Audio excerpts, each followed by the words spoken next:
ಎಲ್ಲರಿಗೂ ನಮಸ್ಕಾರ. ಇವತ್ತೇನು ಸ್ಪೆಷಲ್ ಐಟಮ್ ಅಲ್ಲ. ಆಲ್ರೆಡಿ ನನ್ನ ಚಾನಲಲ್ಲಿ ಬಂಗುಡೆ ಹಾಗೂ ಇತರ ಮೀನುಗಳ ರಸಗಳನ್ನು ಮಾಡಿ ತೋರಿಸ್ತೇನೆ. ಈಗ ಸಮ್ಮರ್ ಸೀಸನಲ್ಲಿ ಬರುವಂತಹ ಬಂಗುಡೆ, ದೊಡ್ಡ ದೊಡ್ಡ ಬಂಗುಡೆ ಬಂದರೆ ಸಹ ಅದಕ್ಕೆ ಅಷ್ಟೊಂದು ರುಚಿ ಇರುವುದಿಲ್ಲ. ಆಗ ನಾವು ತುಂಬ ತೆಂಗಿನಕಾಯಿ ಹಾಕಿ ರಸ ಮಾಡಬಾರ್ದು. ಒಂದು ಸಿಂಪಲ್ ಆಗಿ ಹೇಗೆ ಈ ರಸವನ್ನು ಮಾಡ್ಬೋದು, ಅದನ್ನು ಇಡ್ಲಿ ತಿನ್ನಲಿಕ್ಕೆ ಸಾಕ್ತದೆ, ಅನ್ನದೊಟ್ಟಿಗೆ ಸಾಕ್ತದೆ, ಚಪಾತಿಯೊಟ್ಟಿಗೆ ಯಾವುದೊಟ್ಟಿಗೆ ಸಹ ತಿನ್ನಲಿಕ್ಕೆ ಆಗುವಂತಹ ರೀತಿಯಲ್ಲಿ ಒಂದು ಸ್ವಲ್ಪ ಖಡಕ್ ಆಗಿ ಮಾಡುವಂತಹ ಬಂಗುಡೆಯ ರಸವನ್ನು ಮಾಡಿದ್ದೇನೆ ನಾನು. ಹಾಗಾದರೆ ಯಾರೆಲ್ಲ ನನ್ನ ಚಾನಲನ್ನು ನೋಡ್ತಿದ್ದೀರಿ, ಯಾರೆಲ್ಲ ಇನ್ನೂ ಸಬ್ಸ್ಕ್ರೈಬ್ ಮಾಡಿಲ್ಲ, ದಯವಿಟ್ಟು ಸಬ್ಸ್ಕ್ರೈಬ್ ಮಾಡಿ ಸಪೋರ್ಟ್ ಮಾಡಿ ಅಂತ ಹೇಳುತ್ತಾ ಬನ್ನಿ ಈ ಒಂದು ಬಂಗುಡೆ ಮೀನಿನ ರಸ ಹೇಗೆ ಮಾಡುವುದನ್ನು ನೋಡೋಣ. ನಮಸ್ತೆ ಮಿತ್ರರೇ, ನೋಡಿ 2 ಬಂಗುಡೆ ಉಂಟು. ಇದರಲ್ಲಿ ಒಂದು ಸಿಂಪಲ್ ಆದ ಸ್ವಲ್ಪವೇ ಇಂಗ್ರೀಡಿಯೆಂಟ್ಸನ್ನು ಬಳಸಿ ಮಾಡಿದಂತಹ ಒಂದು ರುಚಿಕರವಾದ ಕರಾವಳಿ ಶೈಲಿಯ ಒಂದು ರಸ ಮಾಡೋಣ. ಸಿಂಪಲಾಗಿ ಪಕ್ಕಪಕ್ಕನೆ ಮಾಡುವಂಥದ್ದು, ಏನು ಹೆಚ್ಚಿನ ಸಾಮಗ್ರಿಗಳು ಬೇಡ. ಒಂದು 5 ಬ್ಯಾಡಗಿ ಮೆಣಸಾದರೆ 2 ಈ ರಾಮನಾಡ್ ಮೆಣಸನ್ನು ತೆಗೆದುಕೊಂಡಿದ್ದೇನೆ ನಾನು, ಸಣ್ಣದು.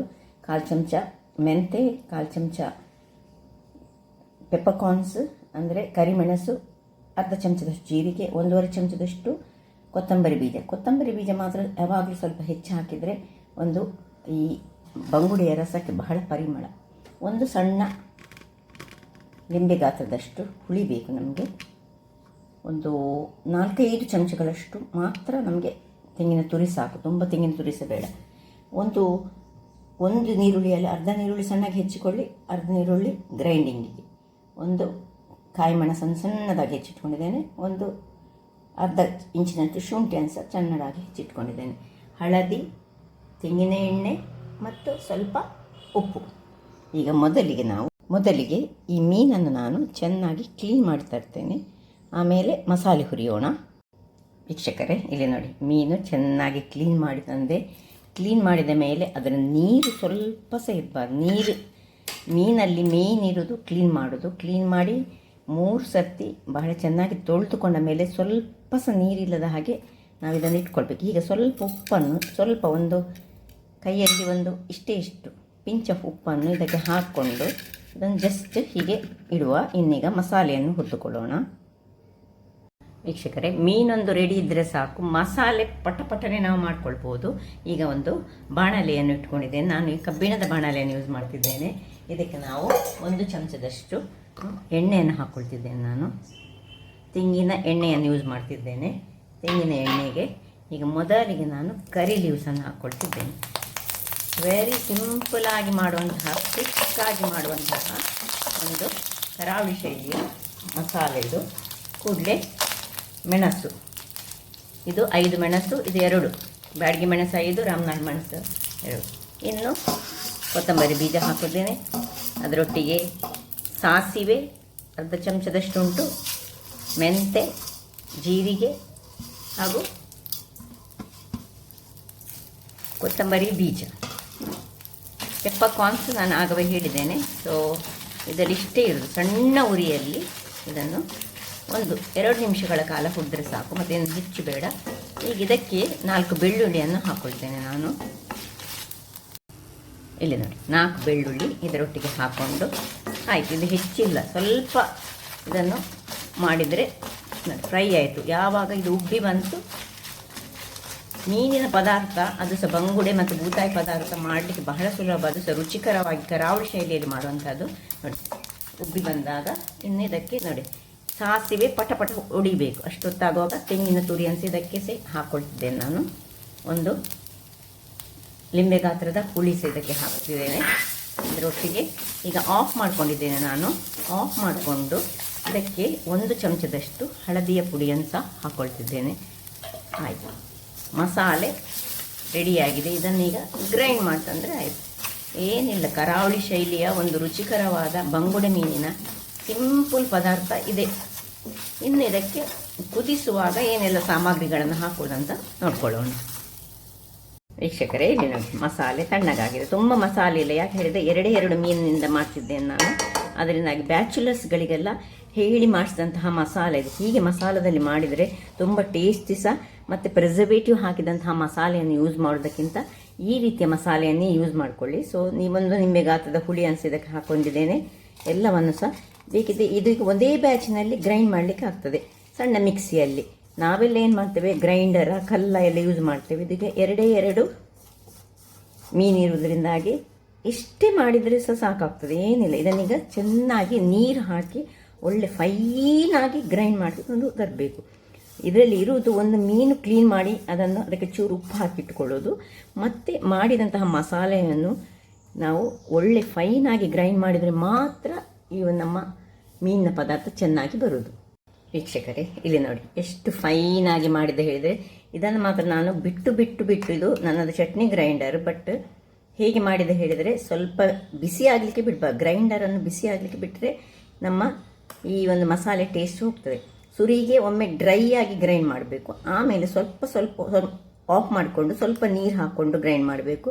ನೋಡಿ ಯಾವ ರೀತಿಯ ಕಲರಲ್ಲಿ ಬಂದಿದೆ ನೋಡಿ, ಹೀಗೆ ಬರಬೇಕು, ಫೈನಾಗಿರಬೇಕು. ಈಗ ಇದನ್ನೊಂದು ಮಣ್ಣಿನ ಪಾತ್ರೆಗೆ ನಾನು ಟ್ರಾನ್ಸ್ಫರ್ ಮಾಡ್ತಿದ್ದೇನೆ. ಸೊ ಸ್ವಲ್ಪ ಹೇಗೆ ಬಂದಿದೆ ನೋಡಿ, ಕಾಡಿಗೆ ಹಾಗೆ ಆಗಬೇಕು. ಹಾಗಾದರೆ ಮಾತ್ರ ಮೀನಿನ ಪದಾರ್ಥ ನೀವು ನೋಡಿರ್ಬೋದು, ಮಂಗಳೂರಿನಲ್ಲಿ ಅಥವಾ ಉಡುಪಿಯಲ್ಲಿ ಕುಂದಾಪುರದಲ್ಲೆಲ್ಲ ಮೀನಿನ ಪದಾರ್ಥದ ಟೇಸ್ಟೇ ಒಂದು ಬೇರೆ. ಹೇಗೆ ಇರೋದು ಹೇಳಿದರೆ, ಅದು ಮಾಡುವ ರೀತಿಯಲ್ಲಿ ಮಾಡುದು. ಈಗ ನಾವು ಮಿಕ್ಸಿಯಲ್ಲಿ ಮಾಡಿದರೆ ಸಹ ಇದನ್ನು ಚೆನ್ನಾಗಿ ಮಾಡ್ಕೊಳ್ಬೋದು. ನೀರು ಹಾಕ್ಕೊಂಡು ತುಂಬ ತೆಳು ಸಹ ಮಾಡ್ಕೊಳ್ಬಾರ್ದು. ಈ ರಸ ಹೇಳಿದರೆ ಅದು ತುಂಬ ತೆಳು ಸಹ ಆಗಬಾರ್ದು ನೋಡಿ, ಹೀಗೆ. ಸೊ ಇನ್ನಿದಕ್ಕೆ ಸ್ವಲ್ಪ ಕಲಡಿಸಿಕೊಂಡು, ಇದು ಸ್ವಲ್ಪ ದಪ್ಪ ಆಯಿತು, ಇನ್ನು ಸ್ವಲ್ಪ ನೀರು ಹಾಕ್ಕೊಳ್ಳೋಣ. ತುಂಬ ನೀರು ಮಾಡಿದರೆ ಅದರ ಟೇಸ್ಟೇ ಹೋಗ್ತದೆ. ಸೊ ಇನ್ನು ಸ್ವಲ್ಪ ಹಾಕಿದೆ. ಇನ್ನು ಉಪ್ಪನ್ನು ಹಾಕ್ಕೊಳ್ತಿದ್ದೇನೆ, ರುಚಿಗೆ ತಕ್ಕಷ್ಟು ಉಪ್ಪು. ಸ್ವಲ್ಪ ಕಡಿಮೆ ಹಾಕುವ, ಯಾಕೆಂದರೆ ಮೀನಿಗೆ ಸಹ ನಾವು ಉಪ್ಪು ಹಾಕ್ಕೊಳ್ತಿದ್ದೇವೆ. ಇನ್ನೀಗ ಏನೆಲ್ಲ ಕಟ್ ಮಾಡ್ಕೊಂಡಿದ್ದೇವೆ ನೋಡಿ, ನೀರುಳ್ಳಿಯನ್ನು ಇಲ್ಲಿ ಸ್ವಲ್ಪ ನೀರುಳ್ಳಿ ಆಗ ನಾನು ಗ್ರೈಂಡ್ ಮಾಡುವಾಗ ಸಹ ಹಾಕ್ಕೊಂಡೆ, ನನಗೆ ಮರ್ತು ಹೋಯ್ತು ತೋರಿಸಲಿಕ್ಕೆ. ಸೊ ಎಲ್ಲ ನೀರುಳ್ಳಿಯನ್ನು ಸಣ್ಣದಾಗಿ ಹೆಚ್ಚಿಟ್ಟುಕೊಂಡು ಹಾಕ್ಕೊಳ್ಬೇಕು. ಇನ್ನು ತಿರುಗಿಸ್ಕೊಳ್ಳೋಣ. ತಿರುಗಿಸುವಾಗ ನೋಡಿ ಇದು ತುಂಬ ದಪ್ಪ ಆಯಿತು. ಇನ್ನು ಸ್ವಲ್ಪ ನೀರನ್ನು ಇದಕ್ಕೆ ಹಾಕ್ಕೊಂಡು ಇದನ್ನೀಗ ಗ್ಯಾಸ್ನಲ್ಲಿ ನೋಡಿ ಹೀಗೆ ಮಾಡಿದರೆ, ಈ ಸೌಟು ಹಾಕೋದಕ್ಕಿಂತ ಸಹ ನಾವು ಹಾಗೆ ಮಾಡಿದರೆ ಒಳ್ಳೆಯದಾಗ್ತದೆ ನೋಡಿ. ದಪ್ಪ ಆಯಿತು. ಅದಕ್ಕೆ ಚೂರು ಇನ್ನೂ ನೀರು ಬೇಕಾಗ್ತದೆ. ಸ್ವಲ್ಪ ನೀರನ್ನು ಹಾಕ್ಕೊಂಡು ಒಲೆ ಮೇಲೆ ಇಡೋಣ. ಓಕೆ, ಗ್ರೈಂಡರ್ನಿಂದ ತೆಗೆದಾಯಿತು, ಮಣ್ಣಿನ ಪಾತ್ರೆಗೆ ಹಾಕಿ ಆಯಿತು ನೋಡಿ, ಎಷ್ಟು ದಪ್ಪದಾಗಿ ಉಂಟು. ಇದಕ್ಕಿಂತ ಸಹ ನಿಮಗೆ ಸ್ವಲ್ಪ ನೀರು ಬೇಕಿದ್ರೆ ನೀರನ್ನು ಹಾಕ್ಕೊಳ್ಬೋದು. ನಾನು ಇಷ್ಟನ್ನು ಇಟ್ಟುಕೊಂಡು ಇದರ ಉಪ್ಪಿನ ಹದವನ್ನೊಮ್ಮೆ ನೋಡಿಕೊಳ್ತೇನೆ. ಉಪ್ಪೆಲ್ಲ ಕರೆಕ್ಟಾಗಿ ಉಂಟು. ಈಗ ಒಲೆಯನ್ನು ಉಳಿಸ್ಕೊಂಡಿದ್ದೇನೆ ನೋಡಿ, ನಿಮಗೆ ಕಾಣ್ಬೋದು. ಈ ರೀತಿಯಲ್ಲಿ ನೋಡಿ, ಪೋರಿಂಗ್ ಕನ್ಸಿಸ್ಟೆನ್ಸಿಯಲ್ಲಿ ಬರುವಾಗ ಯಾವ ರೀತಿಯಲ್ಲಿ ದಪ್ಪ ಉಂಟು ನೋಡಿ. ಇಷ್ಟಿದ ಮೇಲೆ ಇದನ್ನು ಈಗ ಮುಚ್ಚಿಟ್ಟುಕೊಂಡು ಒಳ್ಳೆ ಸುರಿಗೆ ತೆಗೆಯುವುದು. ಮೀನೆಲ್ಲ ಸುರಿಗೆ ಹಾಕ್ಕೊಳ್ಳಿಕ್ಕಿಲ್ಲ. ವೀಕ್ಷಕರೇ, ಇಲ್ಲಿ ನೋಡಿ ಕುದಿಲಿಕ್ಕೆ ಇದು ಸ್ಟಾರ್ಟ್ ಆಗ್ತಾ ಬಂತು. ಇದು ಉಂಟು ನೋಡಿ, ಕುದಿಯುವ ಸ್ಟಾರ್ಟ್ ಆಯಿತು. ಇಷ್ಟಾಗುವಾಗ ಒಮ್ಮೆ ನಾವು ಸೌಟನ್ನು ಇದಕ್ಕೆ ಹಾಕ್ಕೊಳ್ಬೇಕು. ಹೀಗೆ ಈ ರೀತಿ ಸೌಟನ್ನು ಹಾಕ್ಕೊಂಡು ಇನ್ನೊಮ್ಮೆ ಅದು ಇನ್ನೊಂದು ಬಾರಿ ಕುದಿಲಿಕ್ಕೆ ಬಿಡಬೇಕು.